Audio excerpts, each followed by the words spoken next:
Hello everyone, मैं doctor Tanuja कुमारी आप सभी का स्वागत अपने यूट्यूब चैनल में करती हूँ। आज मैं आप लोगों से फिर से समुद्रगुप्त के विषय में बात करूंगी। पिछले वीडियो में मैंने समुद्रगुप्त का जो पार्ट 1 वीडियो है उसमें समुद्रगुप्त के विजय अभियानों के विषय में चर्चा की थी। आज के इस वीडियो में मैं आप लोगों से समुद्रगुप्त के अन्य कार्यों के विषय में बात करूंगी। मेरा ये प्रयास है इन वीडियोज़ के थ्रू कि जितने भी स्टूडेंट्स हैं ग्रेजुएशन के या पीजी के, उनके एग्ज़ाम्स की तैयारी में ये वीडियो मददगार साबित होंगे, जिससे वह अच्छे अंक हासिल कर सकें एग्ज़ाम्स में। साथ ही साथ जो कंपटीशन की तैयारी करने वाले स्टूडेंट्स हैं उनके लिए भी मेरे ये वीडियोस मददगार साबित होंगे। समुद्रगुप्त के विषय में यदि हम बात करते हैं तो समुद्रगुप्त को गुप्त वंश के शासकों में शक्तिशाली शासक के रूप में याद किया जाता है। यदि हम समुद्रगुप्त के विजय अभियानों के विषय में बात करते हैं, समुद्रगुप्त के अधीन ही गुप्त वंश का साम्राज्य विस्तार सबसे अधिक हो पाया था, जिस वजह से उसे इंडियन नेपोलियन के रूप में भी याद किया जाता है। यहाँ पे यदि समुद्रगुप्त के विषय में बात की जाए तो उसे सिर्फ उसके विजय अभियानों के लिए ही नहीं बल्कि उसके द्वारा जितने अन्य कार्य किए गए थे उसके लिए भी उसे याद किया जाता है। यहाँ पे एक और जो तथ्य है उसका उल्लेख मैं आप लोगों से करना चाहूँगी कि इसके साथ ही साथ वो भले ही एक बहुत, हम कह सकते हैं कि युद्ध में रत रहने वाला व्यक्ति या शासक जरूर रहा हो, परंतु साथ ही साथ जो उसके पर्सनालिटी का जो दूसरा पक्ष हमारे समक्ष आता है कि वो संगीत का भी प्रेमी रहा था। यहाँ पे यदि हम बात करते हैं इस वीडियो में अन्य जितने भी कार्य रहे थे समुद्रगुप्त की, तो हम यहाँ पे ये देख सकते हैं कि यदि हम समुद्रगुप्त के संदर्भ में अध्ययन करते हैं तो हमारे लिए ये आवश्यक हो जाता है कि हम समुद्रगुप्त के ऐतिहासिक संदर्भ के मूल स्रोत इलाहाबाद स्तंभ लेख, जिसे हम प्रयाग प्रशस्ति के नाम से जानते हैं, के संदर्भ में यहाँ पे जानकारी इसके विषय में हासिल करें। प्रयाग प्रशस्ति की रचना का श्रेय हरिसेन को जाता है। विद्वान कनिंघम, जिन्होंने प्रयाग प्रशस्ति के संदर्भ में व्यापक शोध किया था, उनका यह मत है कि प्रयाग प्रशस्ति में जो लेख है वह मूलतः कौशाम्बी में खुदवाया गया था। इसके समर्थन में हम प्रयाग प्रशस्ति में दो तथ्यों का उल्लेख कर सकते हैं।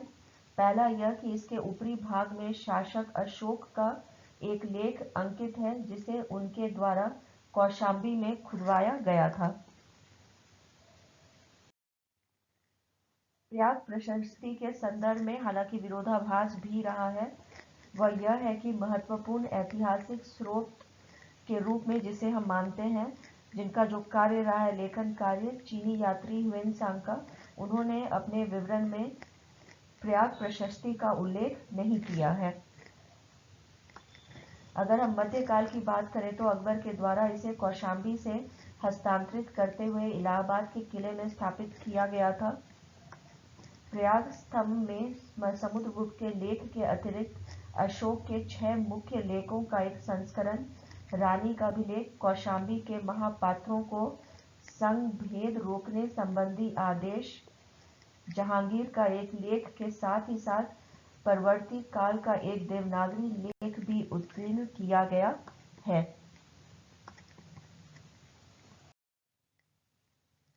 प्रयाग प्रशस्ति के प्रारंभ में अशोक के महत्वपूर्ण लेख को भी हम देख सकते हैं, जिसमें बौद्ध संघ के विभेद को रोकने के लिए कौशाम्बी के महामात्रों को दिए गए आदेश का वर्णन भी मिलता है। इसके पश्चात समुद्रगुप्त का लेख मिलता है जो ब्राह्मी लिपि में तथा विशुद्ध संस्कृत भाषा में लिखित है। अगर हम प्रशस्ति की पंक्तियों की बात करें तो हम यह देखते हैं कि प्रयाग प्रशस्ति की प्रारंभिक पंक्तियां जहां पदात्मक हैं, वहीं बाद की पंक्तियां गद्यात्मक रही हैं। सच तो यह है कि प्रशस्ति की यह पंक्तियां संस्कृत की चंपू शैली का एक उत्कृष्ट नमूना है।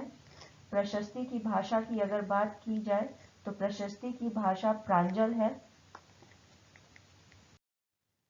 तथा अगर हम इसकी शैली की बात करें तो प्रशस्ति की शैली काफी मनोरम है। विद्वानों का यह मत है कि इस प्रशस्ति की रचना समुद्रगुप्त के जीवन काल में ही की गई थी तथा यही कारण है कि इसमें समुद्रगुप्त के जीवन तथा कृतियों के संदर्भ में विस्तृत विवरण मिलता है। निष्कर्ष यह है कि अगर ऐतिहासिक साक्ष्य के रूप में हमारे समक्ष यह अभिलेख नहीं होता तो हम समुद्रगुप्त के संदर्भ में संपूर्ण जानकारी को प्राप्त नहीं कर सकते थे। प्रयाग प्रशस्ति की विस्तृत चर्चा के समापन के पश्चात हमें एरन का लेख की चर्चा करना भी यहाँ पे आवश्यक हो जाता है। एरन के लेख को, जिसे मध्य प्रदेश के सागर जिले में स्थित एरन नामक स्थान से प्राप्त किया गया था, एरन के लेख में समुद्रगुप्त को पृथु राघव आदि राजाओं से तुलना की गई है। बताया गया है कि वह एक महान दानी रहा था तथा प्रसन्न होने पर वह लोगों में कुबेर की तरह व्यवहार करता था तथा नाराज होने पर वह लोगों के साथ यमराज की भांति व्यवहार किया करता था। एरन के अभिलेख में समुद्रगुप्त की पत्नी दत्त देवी का नाम भी उत्कीर्ण है। इससे यह स्पष्ट हो जाता है कि समुद्रगुप्त के लिए एरन का प्रदेश पारिवारिक दृष्टिकोण से काफी महत्वपूर्ण रहा था। तो यहाँ पे हम कह सकते हैं कि जो प्रयाग प्रशस्ति की तरह ही एरन का जो लेख रहा है वह भी काफी महत्वपूर्ण रहा है। एरन के लेख से हमें समुद्रगुप्त की जो स्वभाव या हम कह सकते हैं उसके जो अन्य व्यक्तित्व का जो हिस्सा रहा था कि वो किस प्रकार का व्यवहार लोगों के साथ किया करता था, उसकी भी जानकारी हमें इस लेख से मिलती है तथा पारिवारिक दृष्टिकोण से भी एरन का जो अभिलेख है वह काफी इम्पोर्टेंट हो जाता है। आगे यदि और हम चर्चा करते हैं समुद्रगुप्त के विषय में, तो हम यहाँ पे ये कह सकते हैं कि समुद्रगुप्त की विशेषताओं का जब हम अध्ययन करते हैं तो यह स्पष्ट हो जाता है कि समुद्रगुप्त एक महान योद्धा और विजेता ही नहीं था, बल्कि एक महान प्रशासक भी रहा था। समुद्रगुप्त ने अपने विजय अभियान के द्वारा एक विशाल साम्राज्य की स्थापना कर ली थी। इस विशाल साम्राज्य पर सुचारू ढंग से सुव्यवस्थित शासन प्रबंध को लागू करने के लिए उसने पाटलिपुत्र को अपनी राजधानी बनाई थी तथा अपने साम्राज्य के शासन का संचालन काफी निपुणता के साथ और नीति के साथ किया करता था। यहाँ पे यदि हम बात करें समुद्रगुप्त के अधीन प्रशासनिक तंत्र की, क्योंकि उसके द्वारा साम्राज्य का विस्तार काफी अधिक कर लिया गया था, इसलिए प्रशासनिक तंत्र पे भी उसने विशेष ध्यान दिया था, जिसमें कि हम कह सकते हैं कि जो केंद्रीय प्रशासन था उस पे भी उसका काफी अधिक ध्यान रहा था। समुद्रगुप्त ने शासन प्रबंध के केंद्रीय भाग को अपने प्रत्यक्ष नियंत्रण में रखा था तथा अपनी सहायता के लिए कुछ महत्वपूर्ण पदाधिकारियों की नियुक्ति भी की थी, जिसमें से प्रमुख है संधि विग्रहक, जो वास्तव में एक मंत्री की हैसियत रखता था तथा युद्ध और युद्ध के दौरान संधि के मंत्रालय को अपने अधीन रखकर कार्य किया करता था। यही नहीं, इसके अधीन वैदेशिक विभाग भी हुआ करते थे। तो यहाँ पे हम ये कह सकते हैं कि समुद्रगुप्त के शासन काल के समय में, क्योंकि लगातार उसके शासन काल में युद्ध हुआ करता था,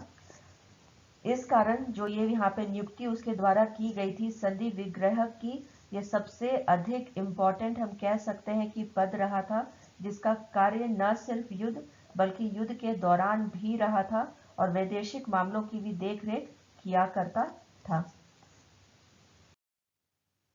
समुद्रगुप्त ने इस महत्वपूर्ण पदाधिकारी के रूप में हरिसेन को नियुक्त किया था, जिन्होंने प्रयाग प्रशस्ति की रचना कर इतिहास में अपने आप को एक उल्लेखनीय स्थान प्रदान किया है। समुद्रगुप्त के द्वारा एक अन्य महत्वपूर्ण पदाधिकारी की भी नियुक्ति की गई थी, जिसका कार्य होता था राजभवन के जो भोजनालय है उसकी भी देखरेख करना। इस पद पर उसने ध्रुवभूति नामक पदाधिकारी को नियुक्त किया था। तो यहाँ पे हम कह सकते हैं कि जो हरिसेन है, जिसे हम विशेषतः प्रयाग प्रशस्ति के लिए जानते हैं, जो कि बहुत ही एक इम्पॉर्टेंट हिस्टोरिकल सोर्स के तरह हमारे समक्ष आता है समुद्रगुप्त को लेकर के, परंतु हरिसेन का जो है बहुत इम्पॉर्टेंट हम कह सकते हैं कि समुद्रगुप्त के शासन काल में प्रशासनिक तंत्र में भी महत्वपूर्ण स्थान रहा था, जिसका कार्य न सिर्फ युद्ध के दौरान बल्कि युद्ध के बाद भी और युद्ध के दौरान संधि करने का भी कार्य इनके द्वारा किया गया था। जहां तक हम कह सकते हैं कि जितने माइन्यूटेस्ट डिटेल में जा सकता था समुद्रगुप्त, उसके द्वारा वह भी किया गया था। उसने राजभवन के भोजनालय के लिए भी अधिकारियों की नियुक्ति की थी, जिसमें कि इम्पोर्टेंट जो है वो ध्रुवभूति का नाम हमारे समक्ष आता है। समुद्रगुप्त के प्रशासनिक व्यवस्था में एक अत्यंत महत्वपूर्ण पद कुमार मात्य का होता था, जो वास्तव में उच्च श्रेणी के पदाधिकारी होते थे। जैसा कि हम जानते हैं कि गुप्त वंश के समय में जो कुमारामात्य होते थे, इनका बहुत इंपॉर्टेंट रोल होता था, क्योंकि साम्राज्य को जब डिवीजन उसका किया गया था छोटे छोटे प्रांतों में, उस समय में कुमारमात्यों का जो है बहुत अहम भूमिका हो जाता था प्रशासनिक तंत्र को चलाने के लिए। तथा उसने अपने व्यक्तिगत योग्यता के कारण ही हम कह सकते हैं कि बहुत सारे ऐसे अधिकारियों की भी नियुक्ति की थी जिसे कि उच्च से उच्च पद भी प्रदान किया जाता था। समुद्रगुप्त ने अपने शासन व्यवस्था में के सफल संचालन के लिए और जनता के हितों की सुरक्षा के लिए एक पुलिस विभाग की भी स्थापना की थी, जिसके प्रधान अधिकारी को महादंड नायक कहा जाता था। तो यहाँ पे जो है सुचारू रूप से किस प्रकार से साम्राज्य में शांति की बहाली की जा सके और जनसाधारण का ध्यान रखा जा सके, इसके लिए समुद्रगुप्त ने पुलिस विभाग का निर्माण किया, जिसके कि सबसे जो उच्च अधिकारी होते थे उसे हम महादंड नायक के नाम से जानते हैं। उल्लेखनीय है कि महादंड नायक का पद भी समुद्रगुप्त ने हरिसेन को ही दे दिया था। अगर हम प्रयाग प्रशस्ति का अध्ययन करते हैं तो हमें भुक्ति तथा विषय जैसे शब्दों का उल्लेख मिलता है, और यहाँ पे ये भुक्ति और विषय जो है, जो साम्राज्य का डिवीजन किया गया था प्रांतों में और जिलों में, उसी का नाम हमें भुक्ति और विषय के तौर पे मिलता है, जिससे इतिहासकारों ने यह निष्कर्ष निकाला है कि समुद्रगुप्त ने अपने साम्राज्य के सुचारू शासन प्रबंध के लिए साम्राज्य को विभिन्न प्रांतों और जिलों में विभाजित कर दिया था। समुद्रगुप्त विद्वानों को काफी सम्मान दिया करता था। उसके दरबार में कई कवि भी हुआ करते थे। तो यहाँ पे हम ये देख सकते हैं कि समुद्रगुप्त न सिर्फ एक साम्राज्य निर्माता ही रहा था, बल्कि उसका जो झुकाव रहा था वह संस्कृति कला के तरफ भी रहा था। समुद्रगुप्त स्वयं एक उच्च कवि के रूप में भी जाना जाता है, जिसे कविराज कह के भी पुकारा जाता है। राजशेखर ने काव्य मीमांसा में इस बात का उल्लेख किया है कि कृष्णचरित काव्य की रचना समुद्रगुप्त के द्वारा की गई थी। समुद्रगुप्त को कविराज की उपाधि भी प्राप्त थी। समुद्रगुप्त कवि होने के साथ साथ महान संगीतज्ञ भी था, क्योंकि सिक्कों पर समुद्रगुप्त को वीणा बजाते हुए दर्शाया गया है, जो कि यह दिखलाता है कि समुद्रगुप्त या तो खुद वीणा बजाने में निपुण था या उसे संगीत से काफी प्रेम रहा था। तथा उनकी तुलना बृहस्पति, तुम्बुरु और नारद जैसे संगीतकारों से भी की गई है। समुद्रगुप्त कला के प्रति भी काफी जागरूक था तथा उसकी गहरी अभिरुचि इसमें रही थी,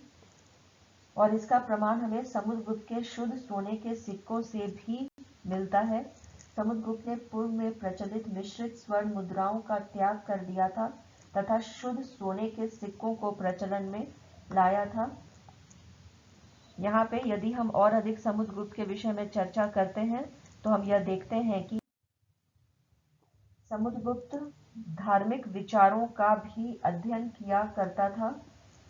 जो कि हमें यह भी पता चलता है इससे कि वो एक सहिष्णु व्यक्ति भी रहा था। उसके दान पत्रों और अभिलेखों से भी ऐसा प्रतीत होता है कि समुद्रगुप्त का झुकाव यद्यपि ब्राह्मण धर्म की तरफ अधिक था, लेकिन अन्य धर्मों के प्रति भी वह सहिष्णु रहा था। तो ये भी जो एक हम कह सकते हैं कि जो एस्पेक्ट हमारे समक्ष आता है समुद्रगुप्त का, कि वो धार्मिक मामलों को भी लेकर के जागरूक रहा था और साथ ही साथ एक सहिष्णु शासक भी रहा था। एक ये बहुत बड़ी यहाँ पे उपलब्धि रही थी ये समुद्रगुप्त की, कि जिस वजह से इतने बड़े साम्राज्य की स्थापना के बावजूद भी साम्राज्य में वो शांति बहाली कर पाया था।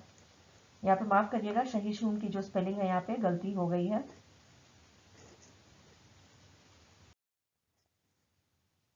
समुद्रगुप्त की यदि स्वर्ण मुद्राओं के विषय में अगर बात करते हैं तो समुद्रगुप्त की स्वर्ण मुद्राएं 6 प्रकार की हमें देखने में आती हैं, जिसमें गरुड़ प्रकार मुद्रा में अलंकृत वेशभूषा में राजा की आकृति, गरुड़ ध्वज राजा का नाम तथा मुद्रा लेख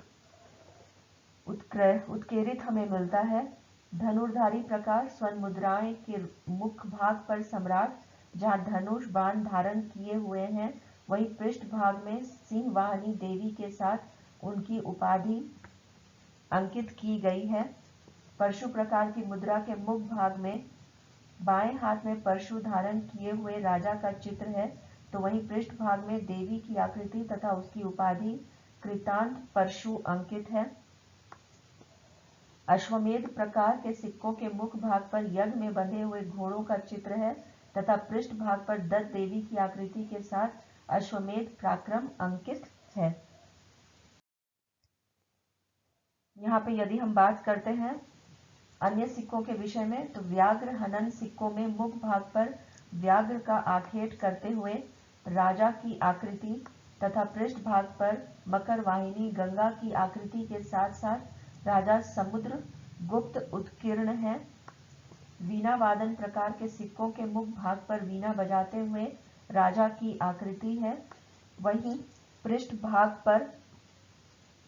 हाथों में कान कीपिया लिए हुए लक्ष्मी की आकृति अंकित है। सच तो यह है कि समुद्रगुप्त के द्वारा निर्गत शुद्ध सोने के सिक्के गुप्त साम्राज्य के उस समय की भौतिक उन्नति की भी परिचायक रही है। यहाँ पे यदि हम बात करते हैं जितने भी प्रकार के यहाँ पे सिक्के समुद्रगुप्त के शासन काल में चलाए गए थे, पहला तो ये कि वो शुद्ध सोने के सिक्के थे तथा अलग अलग प्रकार के सिक्कों का हमें उल्लेख मिलता है, जिससे कि हमें समुद्रगुप्त के शासन काल के समय के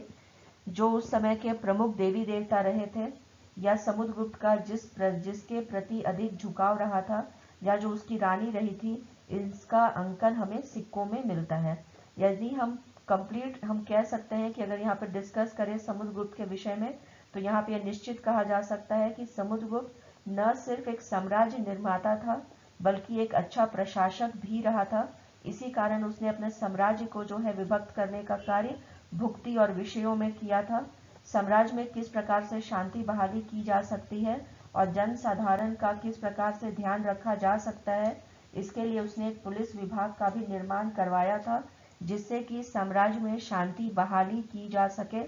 साथ ही साथ यहाँ पे हम ये भी देखते हैं क्योंकि लगातार वह युद्ध करता रहता था, इसलिए युद्ध के समय और युद्ध के दौरान भी उसने एक अधिकारी की नियुक्ति की थी जो कि इन कार्यों को देखने का कार्य करता था, जो सबसे इम्पोर्टेंट हम कह सकते हैं कि पद भी हुआ करता था समुद्रगुप्त के पश्चात। यदि हम समुद्रगुप्त के शासनकाल के विषय में बात करते हैं तो न सिर्फ ये साम्राज्य विस्तार के लिए याद किया जाता है बल्कि समुद्रगुप्त के शासन काल में आर्थिक उन्नति भी हमें देखने को मिलती है और शायद यही कारण रहा था कि सोने के या शुद्ध सोने के सिक्कों का प्रचलन समुद्रगुप्त के शासन काल में हमें देखने को मिलता है। समुद्रगुप्त के शासन काल के विषय में यदि हम बात करें तो इसकी एक और प्रमुख विशेषता यह भी रही थी कि समुद्रगुप्त खुद एक धार्मिक सहिष्णु व्यक्ति रहा था। उसका झुकाव हिंदू धर्म के प्रति जरूर रहा था परंतु अन्य धर्मों के प्रति भी सहिष्णु रहा था, जैसा कि हमें लेखों से भी इसकी जानकारी मिलती है। अगर हम यहाँ पे बात करें जो प्रयाग प्रशस्ति रही थी उसका बहुत इम्पोर्टेंट स्थान है समुद्रगुप्त के शासन काल में, क्योंकि प्रयाग प्रशस्ति से हमें न सिर्फ समुद्रगुप्त के साम्राज्य विस्तार की बल्कि उसके गुणों की भी जानकारी हमें मिलती है। जैसा कि मैंने पहले भी कहा, जब सामान्य स्थिति होती थी तो एक उदार शासक की तरह कार्य करता था, परंतु जब भी कोई विकट स्थिति उत्पन्न होती थी तो वो यमराज की तरह कार्य करता था। कहने का अर्थ यहाँ पे ये है कि जैसी परिस्थिति जिस समय होती थी समुद्रगुप्त उसी के अनुसरण ही या उसी के अनुसार ही कार्य किया करता था। संगीत में रुचि रही थी, ये भी एक हम कह सकते हैं कि विरोधाभास ही हमें दिखता है कि जो लगातार शासक युद्ध में रत रहा हो उसे उसका झुकाव संगीत के प्रति भी रहा था और उसे कविराज के नाम से भी हम जानते हैं और उसे वीणा बजाते हुए क्योंकि सिक्कों में अंकित किया गया है तो इसका ये संगीत प्रेम भी दिखाता है और ये भी माना जाता है कि वो वीणा बजाने में खुद भी दक्ष रहा था। समुद्रगुप्त का हम यहाँ पे ये जरूर कह सकते हैं कि जितने भी गुप्त शासक रहे थे उनमें उसका बहुत ही विशिष्ट स्थान रहा है, क्योंकि यदि समुद्रगुप्त शासक नहीं होता गुप्त वंश का तो जो हम कह सकते हैं कि गुप्त वंश में जिस प्रकार से हम साम्राज्य विस्तार को देख पाते हैं वैसा कभी हमें देखने को नहीं मिलता।